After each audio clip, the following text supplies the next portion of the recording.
Hi, You ready for everyone. the week? We've got a big group here ready for the weekly holiday edition of the webinar. Are you ready? Yes, absolutely. Everyone gets very excited when you are the panelist. They don't get as excited for Joe or I or some of our broker friends, but they love to see you on the Wednesday webinar. So thanks for joining us. Of course. Thank you for having me. And I'm hearing the opposite, how people are excited to be with you. How was your first Christmas for you and your daughter and your family there in South Florida with palm trees and iguanas? That's a good question because we escaped from Florida for Oh, Christmas. you did? Did you get away? Yeah, we decided to have a little bit of snow time for Christmas. Oh, okay. Well, good. Well, hey, let's get right into it. I know we've got a couple. I know I pinged you with a few questions I was going to ask you, but let's maybe start off with 2021, if that's okay with you, kind of a year in review.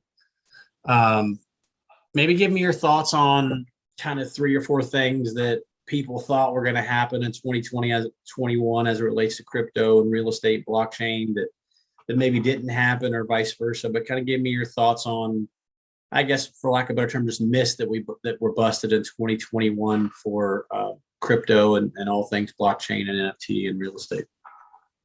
Absolutely. So I will start probably with crypto and then real estate trends and then the intersection of both. But in the beginning of the year, we still didn't expect this crypto winter to be over. So it was unbelievable to go through this bull market for a whole year and few new trends to evolve. So that was unexpected. It was unexpected how a creative economy will be also powered by the crypto protocols. And it was amazing. A number of big, large companies, institutional players got into the space, corporations like Adidas and Nike, evolvement of new blockchains, Ethereum, like that, or proof of stake protocols. Also, I didn't expect some of the protocols like Solana, Algorand, Luna to get to the adoption so quickly. That's on the crypto side. On the real estate side, I think even though the rates were expected to be as low as it happened this year, but nobody was expecting this overheated market, that people will be moving at this pace that it happened this year. That was pretty unexpected, on my opinion. The big prop tech news was Zillow shutting down the iBuying operations. That was a big news because we were expecting them to keep losing money on iBuying side, and they just decided to shut it down and not be afraid of the bad news on their side and then firing people. So that was pretty interesting on my opinion, and what I'm seeing, the sphere of our clients, what they're sharing with us, agents, broker owners. It was amazing to have Inman in person finally, and a number of events like NAR annual, a number of events here in Miami.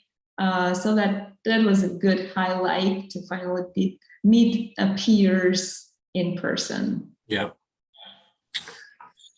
So 2021 was a good year for everyone in real estate for the most part, besides the Zillow employees that you mentioned. But what do you think about 2022? We're right around the corner from the new year. The market looks robust. It looks really, really strong. Supply and inventory are still at a high premium. So we know that from a real estate perspective, we think we're going to have a really good, strong year.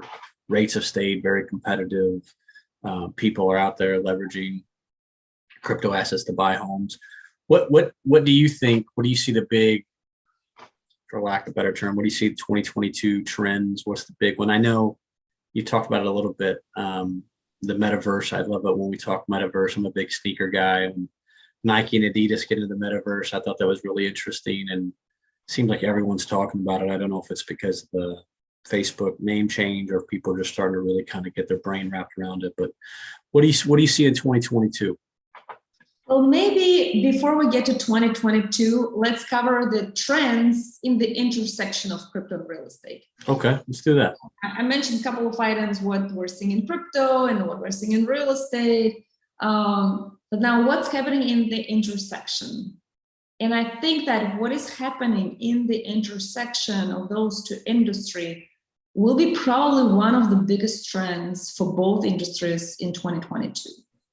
So here are the four things that I'm noticing. The first thing is that agents, realtors are getting into crypto faster than other professions. Yeah. When I was at Inman at the panel, there were still about 20% raised hands when I asked, do you own a crypto? So that was relatively low. But when I was in Miami at a real estate conference, 80%, maybe even 90% of agents raised their hand that they already own crypto. Right. At NAR annual in San Diego, they were about 60%.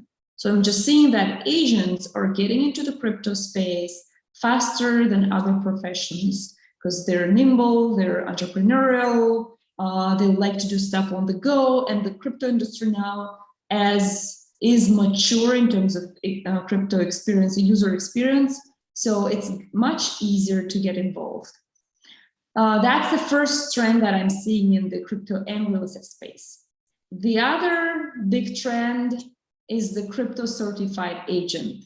We've launched this course a couple years ago, more just to provide education. We never thought that it would evolve into this movement where agents would get this course, they would get the crypto certified agent badge after they pass the exam. And I'm just seeing that on their profiles on social media and stories, they're all sharing that. And they also share what they get as benefit after they share that they are certified agent. And very often they get referrals from each other. Very often they get crypto buyers or crypto sellers that are willing to utilize crypto as a method of payment. So I'm just seeing that this new generation of agents is willing to learn technology, is willing to show that they are aware of this technology, and they're willing to educate their buyer or seller on crypto.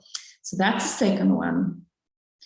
The third one is NFT. NFT a property, which at Propy we did for the first time in history. And it also happened because of the agents' demand, because of the consumer demand, because we actually didn't plan to do that. In fact, 2 years ago, right before the crypto winter, I mentioned in a couple of interviews that peer-to-peer transaction of real estate is not possible in the next 10, 20 years. I didn't believe that you can transfer ownership from one wallet to another wallet that easy. But then when 2021 started, there was a new hype of NFTs in art and music initiated, and suddenly a number of agents, VCs, consumers reached out to us asking, can you guys do an NFT in real estate? And this kind of demand and interest motivated our team to come together and make it accomplish and just jump on this venture and execute.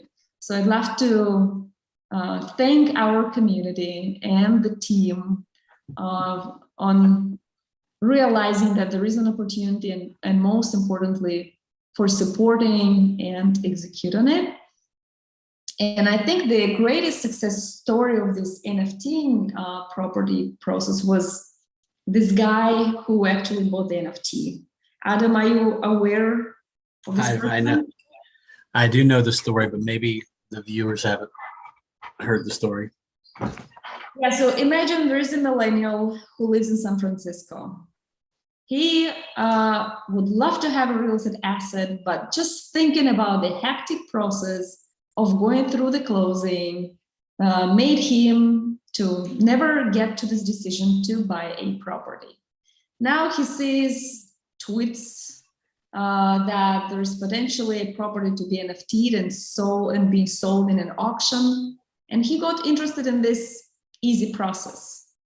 So there were 40 bidders competing for this real estate NFT. He became the owner, and he became the owner within minutes. And that's, I think, this experience of becoming a homeowner within minutes without headache, that's the dream we were all having in the prop tech space, and we finally achieved it. So that's, I think, a big success story for me personally, how one person invested in real estate so easily and securely. That was the first home he'd ever purchased, correct? Yes, that's the first property he purchased. I think he's 27-year-old guy. Yeah, you know, consumer habits and the way we buy, consume things is changing at such a rapid pace compared to any time in any part of civilization in terms of the peer-to-peer buying sight unseen, in terms of not feeling, touching things. It really is transforming just the way we live. It's unbelievable. And he was ready to pay premium.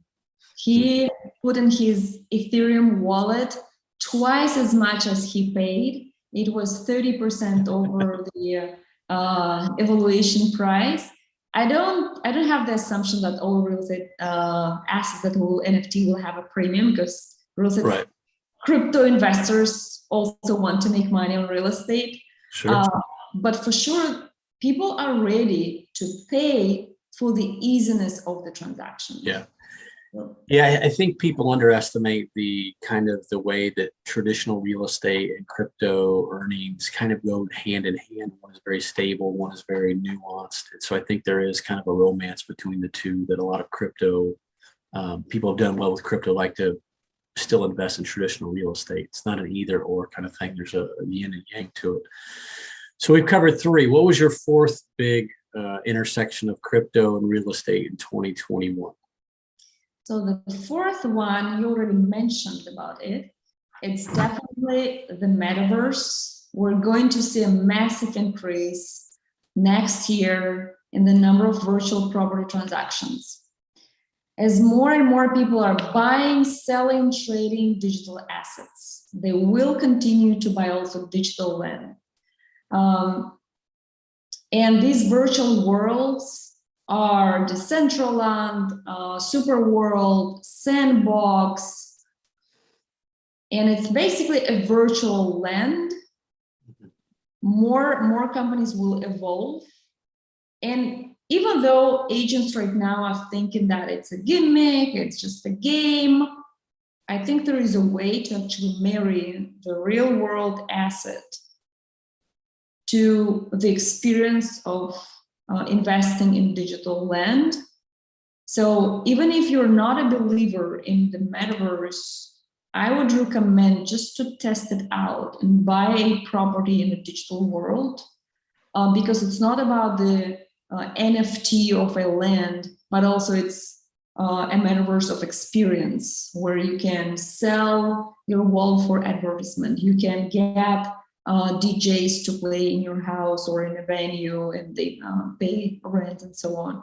And I think metaverses eventually will evolve in the new generation of social media, where instead of meeting on Facebook or Instagram or Twitter or LinkedIn for different purposes, you would meet in a metaverse A or B or C, depending on what kind of experience and people you're looking for.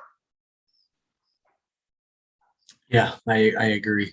I think it's just the beginning. We are just barely touching the surface of the metaverse. And I think people who go into it with an open mind will do really well. And then I think some people who have that scarcity mindset, yeah, it doesn't apply to me, doesn't apply to me, they will miss it, because it's coming quicker than people think. This generation below us, like teenage boys, as you know, if they spend a lot of time in their own versions of Metaverse, whether they're watching Travis Scott and Kanye West on a Fortnite concert, or the same thing, there's 30, 40, 50-year-old people playing, Minecraft and building worlds within Minecraft, not even because it's the best pixel, the technology, it's just because they crave that virtual ability to kind of have fellowship. So yeah, and that's a good point, that the current young generation is growing up in the metaverse. They're growing up in these games. The only difference is that whatever they earn while playing, they cannot get these assets off the platform and sell it. So they normally exchange it. And I'm saying it with my daughter. She's sometimes getting some awards, rewards, and then she's giving it to her friend, or she's buying for $5 some asset, and then gives it to her friend, which is thrilled about that. Now, Metaverse, crypto-enabled Metaverse is the same story, but those assets are interoperable. So you can get this asset and get it into your MetaMask wallet or another Metaverse. And so that's the whole difference. But now, as this new generation has the mindset of dealing and buying things in games, in virtual world, the same way they will buy real estate.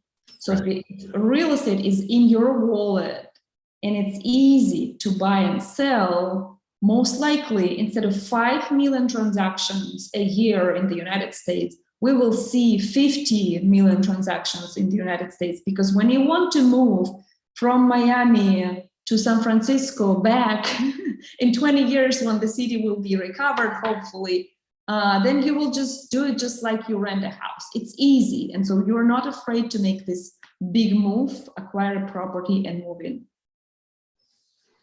Yeah, it's exciting. You know, you spent enough on skins and upgrades and games to know that this generation is they've just socialized. Most of them have socialized through, you know, these platforms, and where you and I might have had sleepovers and talked on the telephone. It's just the way they know to congregate, and they're very comfortable with it, and they're very comfortable spending money within digital worlds. Oh yeah. So let's turn it around a little bit. Let's talk 2022. There's a lot to talk about. I mean, we can go high level. What are you the most excited about in 2022? We'll talk blockchain. We have a whole pipeline in NFT of homes that we're going to launch in 2022. We're doing some things with some pretty high level brokerages that are pretty exciting. What do you want to talk about in terms of crypto technology, blockchain, or even just real estate for 2022? What do you want to highlight? I would definitely highlight this new wave of Metaverse trend, because it just started and many people still didn't even notice that whole trend. It's virtual real estate. So this is why it's very much related to the agents here who are listening to us, and broker owners and the community. I've recently made a tweet on Twitter asking if anyone would like to become an agent in a Metaverse. And so many people were excited to become an agent in a Metaverse. And they were asking a question: how do I get licensed? And the true story is that you don't have to be licensed. You just have to prove that you're doing work or you're having fun in crypto space. And every single step that you're doing in the crypto space is recorded there on blockchain immutably. So most likely the future license of agents will be this hashtag that is verifiable on Etherscan, that you're active there. Maybe you own land in Decentraland or Superworld.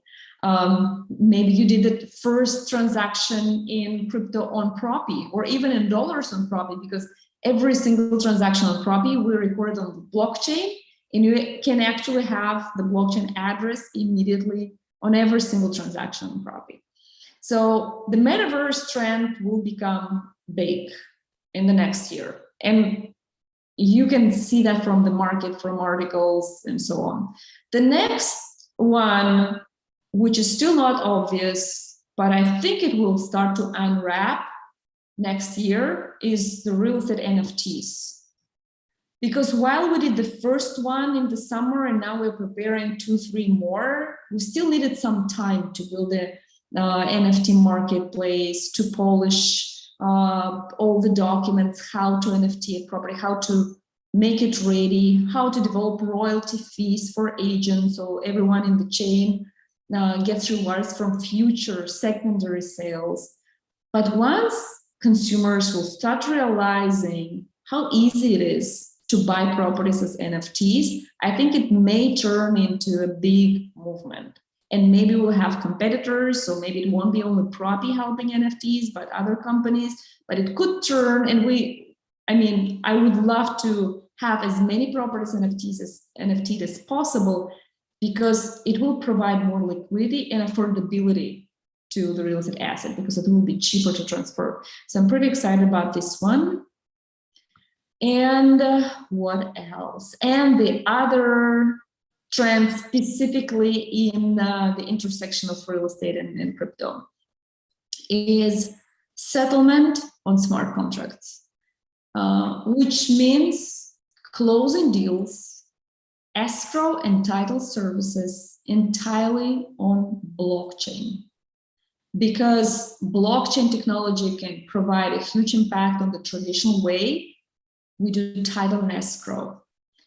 The benefits of the blockchain is obvious. It's immutable record. And this is why blockchain can make wire fraud a thing of the past and allow us to complete transactions within minutes, because it's an automated settlement. But most importantly for the consumer, I think it's not the speed, but the security, that we will never see a couple like in California a couple of years ago. They had $700,000 in savings, and they sent all the money they had to a fraudulent bank account, and they never saw their money. Title insurance doesn't cover that. Insurance brokerage doesn't cover that. They had to fight through to get their money back. And as far as I know, they were not able to do it. So that's where closing deals in a secure blockchain-enabled environment can become, in our industry, in the real estate industry, can become the next trend.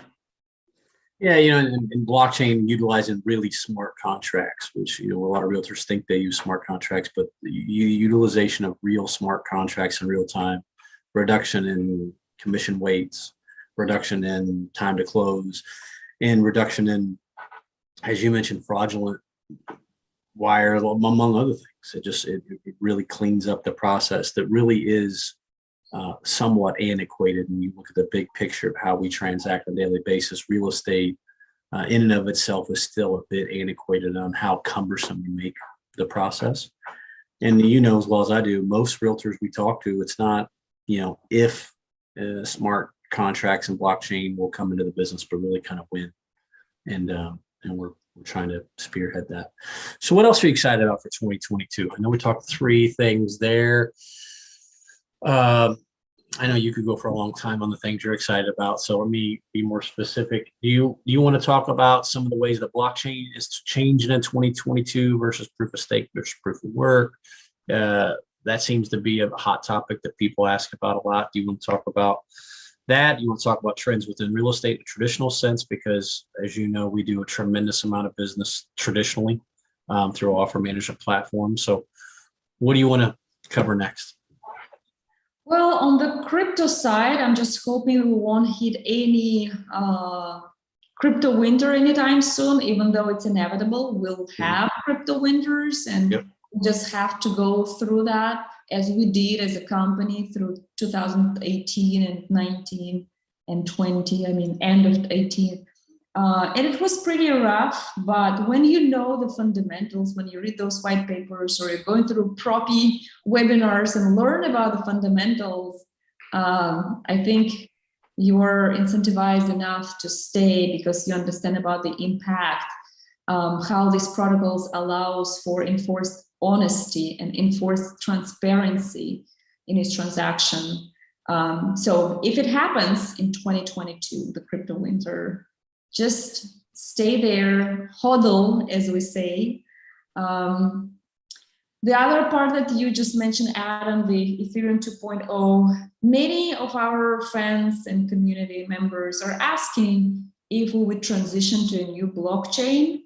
And we're pretty open to make a transition to a new blockchain, but it takes resources, engineering time to build again the infrastructure. And thus, even though we're open, we want to wait for Ethereum 2.0. if it doesn't happen again next year, because this promise has been there forever, if it doesn't happen again, we probably would review other blockchains such as Algorand, Polkadot, Solana, Luna, XRP Ledger, and others. And I hope, I'm sure there are so many others that I just didn't recall. It doesn't mean that they're worse. So we're pretty open. What's important for us is the blockchain to have smart contract capabilities, because the entire transaction platform that we have built is based on smart contracts. And our ultimate goal is to achieve the settlement in the end, the ownership of home to be recorded on the blockchain and on the county after a certain set of terms are executed, such as purchase agreement signed, it's viewed by the smart contract. Payment is done, whether it's wire or crypto, again, this data is being fed to the smart contract. Inspections reports are uploaded and approved, again, this is being fed on smart contracts. I just wanted to also give this information for new folks here to understand why it's so important for us to go through the entire transaction, and in the end, what kind of role blockchain plays in. So the interesting thing about this role, and you know this better than I do, is you meet with some people who are very, very well versed in crypto and blockchain NFT, and then you meet with some realtors who just don't know what it is, but they're super successful at real estate. So that is an interesting nuance to this role, as we meet with people who have just extremely in-depth knowledge of crypto and NFT and everything surrounding that. Then we have relatively newer people who are intellectually curious, want to get into that side of the business. So if you had a real estate agent who was maybe relatively new to crypto and NFTs and blockchain, what were the three things that you would recommend for them to do to kind of get their crypto knowledge or their NFT blockchain knowledge kind of up and running? I think if the realtor is not in crypto yet, I think it's important just to play with the crypto and buy $100 or $10 of crypto. And it's very easy. The best way to start is Coinbase, because if you lose the password, the private key to your $100 in Bitcoin, then it's okay. They can restore your account, your password. You can even buy smaller amounts of Venmo, Cash App, and other not crypto apps. So that's the first step to accomplish. And then once you're in, it's a rabbit hole. And I promise you'll find the resources and people and projects that you'd be very excited to dive in. And of course, we offer this crypto certified course, which consists of 6 major sessions. What is a crypto and how to get your first crypto? What is a wallet and exchange and how to get more different cryptos? What is blockchain, how it works in simple words? And what is a smart contract? What is tokenization in real estate? What are the major blockchain applications in the real estate industry? And then on top of those 6 basic sessions, we also have 7 sessions that we just added about NFT in real estate, a step-by-step workshop, how to NFT a real estate asset, how to talk to your seller so that they'd agree to NFT their property. And then in January, we will be adding a new session on Metaverses, and we'll be launching an agent certified Metaverse license, which I just talked a little bit earlier. So that's a great course. And also after the course, you are a part of the crypto certified agent community, and you can share your knowledge, where to invest, how to invest, sharing your referrals, and so on. Excellent. Speaking of the metaverse, do you have a thought or a feeling of which one of those 3 kind of main players will be the dominant? It reminds me a little bit of, you might be too young for this, but there was a time when you go to the Blockbuster way back in the day, they'd have VHS, Betamax, and Laserdisc, and eventually we know VHS won. Do you have a feel for which one of those three big metaverse kind of platforms will be the dominant one, or is it still too early? I want to ask you a question. Which social media platform you think the winner? Facebook, Instagram, or Twitter? Who's winning right now or long term? Who is winning right now and long term, and like 2-3 years ago, who you think was a winner? Was it like the winner before that, the winner now, and the winner long term? Is it just a one player? You know, I think your point is valid. There's a lot of players. I could think of some companies who didn't do it well, who didn't evolve, and you know this better than I do. Just because you're first to the space, like a good example is MySpace. Just because you're first doesn't mean you'll last. You have to evolve as customer needs evolve and as technology changes. I think you're answering your question in a very strategic way, as you're saying there may not be just one. There may be one metaverse is just for maybe people who are younger wanting to do more social. One metaverse might be for people looking to do more studious things or fellowship in a more conservative manner. One might be just for people who want to go on there and watch sporting events and listen to concerts. I don't know. It is such a small percentage of what it's going to really look like. I think we're guessing a little bit. Yeah, I agree with you. It's like Twitter is for those who like to write but not show the pictures. Instagram is all about visuals. Facebook now is turning into older generation network than the younger. TikTok is only for youngsters. And I think the same will happen with Metaverse. But I will be doing a webinar on Propy, and a part of the crypto certified class, especially in the class, I will go through each of those biggest players and will show the pros and cons on each metaverse, and also we'll be announcing something related to metaverse next year on Propy. So please stay tuned. Adam will have more news about metaverses. You know me, I like that part of the conversation, so I'll be there with you. Anything you want to end with? I know we ran a little bit long. Anything you want to end with? Any last 2021 nuggets you want to give to the Propy faithful? Absolutely. Well, I'd love to thank our community and our clients, our users for being there at Propy.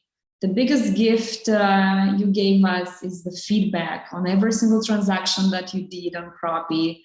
The feedback and seeing the user experience was the best gift for our team, so that we can further improve and get to our mission accomplished, which is an enjoyable home buying process for consumers and for agents. So I just would love to thank everyone because you are an innovator. You're together with us in the tribe of doers, innovators, cutting edge experts.